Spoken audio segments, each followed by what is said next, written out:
Hey, happy Sunday, everybody. Mark again here at Weatherman Plus. How are you enjoying those cooler temperatures on the eastern U.S. and the warmer temperatures on the western U.S.? And of course, this is staying for another couple of weeks. Now, as the one that's coming in from this week into this weekend is going to bring another big below average anomaly. Matter of fact, we're seeing a negative NAO. I'll show you.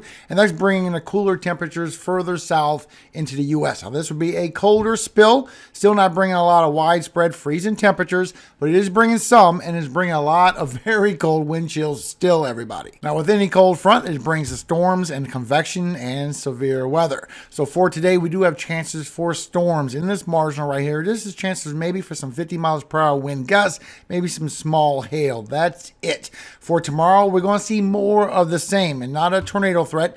More chances for some straight line damage and winds, maybe a little bit of hail. But as we go into Tuesday's where it's going to come really low with that cold front, bring our threat to a slight risk. We're not only up to 60 miles per hour wind gusts, chances for, I think, significant hail of 2 inches or greater, also bringing the chance for tornadoes. Now, this will grow into Wednesday as well. And I'm showing maybe even a Thursday, a marginal along the southeast. Now, this cold blast is going to be moving out later on tonight. For tomorrow, we get another day, maybe a day and a half of warmer temperatures coming through. And still, once we go through weekend into Friday into Saturday, this is where that second cold blast coming through, and maybe another one the week after that, right in the middle of the month. Then we're going into that big transition. In fact, you can see the latest updates with the data, everybody, on the Arctic oscillation, showing the Euro medium to long range to high resolution, GFS, also with the AI and the Canadian, that we do have this cold blast lingering through, and it will come back again as we go through from the 4th through the 5th, all the way into the weekend. Then after that, maybe another one. It's still showing a warmer scenario, but this is a lot better than what we saw on the last update of it just going way up here, another one going way down here. Just a lot of disagreement. We're starting to see a little bit more of a trend of a warmer scenario, a more of a northern path. Now this right here, this cold blast we're getting this week is going to be deeper. You can see this with your NAO, your North Atlantic oscillation. This lets you know that when you get a blocking pattern, a big high pressure into the Atlantic, it helps this trough of cooler air to come on through deeper into the U.S. And right here is showing once we go towards the 4th and the 5th, we're going to get that deep trough of cooler air all the way into the southern U.S., everybody. Showing it could go even deeper as we go towards the 8th and the 9th. Showing this cold air will linger towards the eastern U.S., and it will be a colder version. And you can see how it pulls away later on. So we'll get back to that in just a moment. I even have the update on your temperatures, everybody, so you can plan your day a little bit better. You can see your vorticity shows rotation in the atmosphere. You can see as we're getting this cool blast coming through from the north, that this cold front is bringing the convection and the storms right along that front. But the latest update shows that the storm system coming more than likely will not carry this upper level low across. This would not put a big storm along the east coast. It would push it further offshore. And you can see this in the latest update as you go Tuesday into Wednesday with the colder air that don't really carry that across. It comes across with storms, and it does bring the storms across the south. I still think we'll see that one more day as we go on across for the southeast. But it shows that this storm system stays along the southwest. This will bring more precipitation towards the southwest, but not coming across with that trough really changes the intensity of that storm. But this is still bringing the cooler anomaly across. So you can see this as this passes by for Monday. We get that little warm up, that little above average anomaly. But once we go through from Monday evening into Tuesday, here comes the colder air back down again. And this one is bringing not only 10 to 15, but maybe even 20-something degrees below average temperatures for this time of year as you go through for Tuesday. And look how it goes deeper for Wednesday. You see that? All the way until Thursday and Friday. Then it's going to linger around the East Coast for the rest of that weekend. Now, the one coming right after, the week right after, is still a little up in the air, but remember, it did show a little bit more of a northern possibility in the data, showing it could plunge through a little bit stronger on the latest run with the European. I'm not a quite believer this will go all the way towards the southern half of the lower 48 like this, because we're seeing that negative NAO go further towards the north. I think we're going to see this stay mostly towards the north when that comes through. I don't think that's going to punch all the way down on the next one. But at the same time, you can see this is going to bring frost or freeze warnings or advisories that will come out for these areas as we go through from the 5th of May all the way towards the 9th of May. So if you're anywhere in this pink area, just be aware that you could have frost or freeze come across as we go through this next transition. So if you have any plants outside, make sure you cover them with a sheet. That does help. Please make sure you be aware of the pets and the animals, everybody. And you can see over here from the interior northeast going all the way towards northern New England, chance for frost or freeze. Everyone else is going to be in some cooler temperatures, maybe even some colder wind chills. But this is where your actual frost or freeze could be on this next one.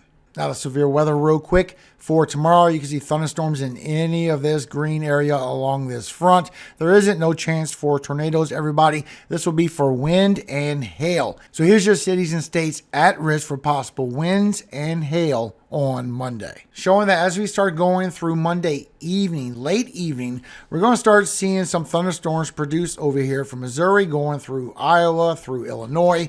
And this is going to bring you a chance once again for some straight line damage and winds and some hail as that proceeds through all the way through Tuesday morning. Now Tuesday, as we get the cold air forcing, we're going to start seeing more of a linear event all the way from the Ohio Valley, where you're just going to have regular thunderstorms, but it starts picking up more in severity all the way from Oklahoma into Missouri as you go through Tuesday evening. This is bringing you chances for straight line damage and winds, even for hail. But if we could see a discrete cell out there, supercell, you could see chances for tornadoes, mostly for Oklahoma and western Arkansas, as you go through the evening.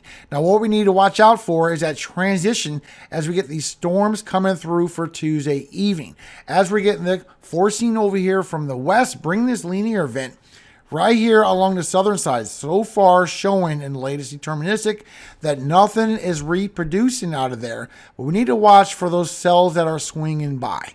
If those start producing a little bit better in the upcoming updates, that could be a heightened tornado threat for southern Arkansas as that comes through for Tuesday evening. Then it transitions into late Tuesday overnight for Wednesday, bringing damage and winds again. Straight line damage and wind gusts all the way from Tennessee, southern Kentucky. Regular thunderstorms going for northern Kentucky, Ohio Valley, and it goes all the way through Wednesday morning as well. Now, this is where it sparks up for Wednesday evening. Why are you just getting this upper level low right here, bringing the snow over here for the higher elevations? Showing that could spark up anywhere from 2 to 3 feet of snow over here for the higher elevations of Colorado, southern Wyoming, and northern Utah. So be aware if you live in the higher elevations up there, you got some snow coming. So for Tuesday, you can see thunderstorms in any of this green area. So far, here's your cities and states at risk for severe weather for Tuesday. This will be for damage and winds and hail. They might even have a small tornado threat from Oklahoma going through western Arkansas. And this will carry overnight into Wednesday as well. Remember, there will be a marginal around this, everybody. But so far, here's your cities and states at risk for severe weather for Wednesday. And you can see here from National Weather Service in the update with Colorado State University showing we could get that big marginal all the way towards the Mid-Atlantic, all the way past southern Texas. So just be aware that will grow. Also showing as we go through for the following day, we could get another marginal for severe weather and maybe another slight risk over here for southeastern Georgia. That would be for chances for high winds and hail. Showing that as we go through Tuesday, we could get a low pressure for a short time. This could heighten our tornado risk over here for southern Missouri going through northern Arkansas as you go all the way towards lunchtime.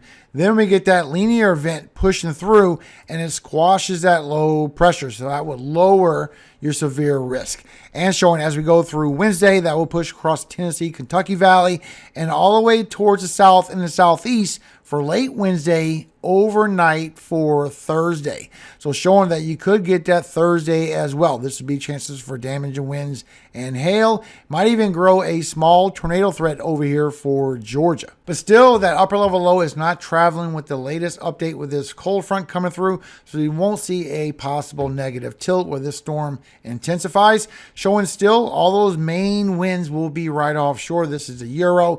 GFS is showing it could get a little bit closer up that coast still. This is all 50 and 60 miles per hour wind gusts right along the coast. So anywhere along North Carolina, Virginia, from the Delmarva coast all the way for Long Island and the coast up here towards New England. Now, the last graphics I have for you are these temperatures we're dealing with, everybody. So what you're feeling now and through this weekend we just have is going to get colder for next weekend.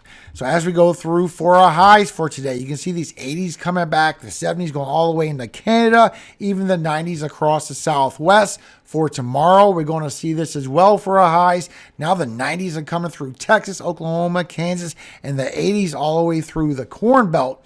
But once we go through for Tuesday morning, this is where we're going to start getting those freezing conditions coming through and bringing a very cold wind chill with it, where you could feel like you're into the 20s or even the high teens. Now you can see this with the Euro, also with the GFS. They are in a great agreement.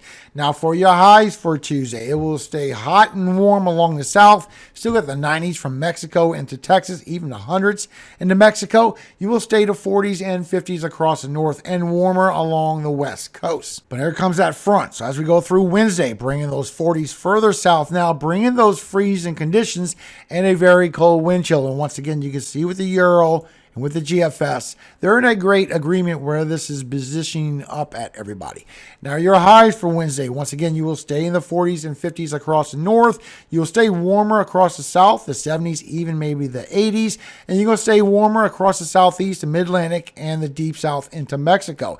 Even very hot in Mexico, over 100. But this is where things are going to start changing a little bit for the south. So as you go through for Thursday, now we've seen a deeper dip of the 40s coming through. We're seeing the freezing conditions, and it's still bringing a cold wind chill. But you can see between the Euro and with the GFS, but for Thursday morning, you're going to feel like the 40s all the way towards Texas. Now, once again, you can see the big warm-up that happens throughout the day. So it's going to be an overnight cold front. You can see as you come through for Friday morning. Now it's bringing those 40s across. It's bringing the 50s across the south. The 40s did not carry. Matter of fact, from this point, we start seeing it get a little bit warmer, everybody. And we have the wind chills coming through for Friday as well. And of course, our highs for Friday. It goes right back into this big warm heat that's coming through. Then the heat's going to transition across the east, I do believe. And we're going to see hotter temperatures. Now look at the highs for Friday. It's bringing over 100 to 105 degrees over here for Southern California into Arizona. So be aware of the heat, everybody.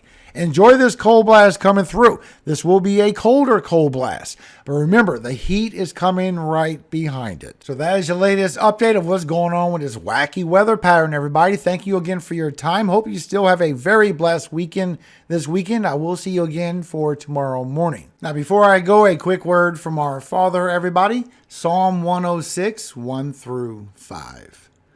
Praise ye the Lord. Oh, give thanks unto the Lord, for he is good, for his mercy endureth forever. Who can utter the mighty acts of the Lord? Who can show forth all his praise? Blessed are they that keep judgment, and he that doeth righteousness at all times. Remember me, O Lord, with the favor that thou bearest unto thy people. O visit me with thy salvation, that I may see the good of thy chosen, that I may rejoice in the gladness of thy nation, that I may glory with thine inheritance. Amen. Have a great day, everybody. Remember to cover up any plants for this cold front coming through, bringing the chance for the frost or the freezing temperatures for some people. Thank you again for your time. And remember, above all things, all glory does go to God, our Father in heaven, Yahweh. And I always hope he keeps you safe every single day of your life. And forever. Amen. Hallelujah. Amen. Have a great day, everybody.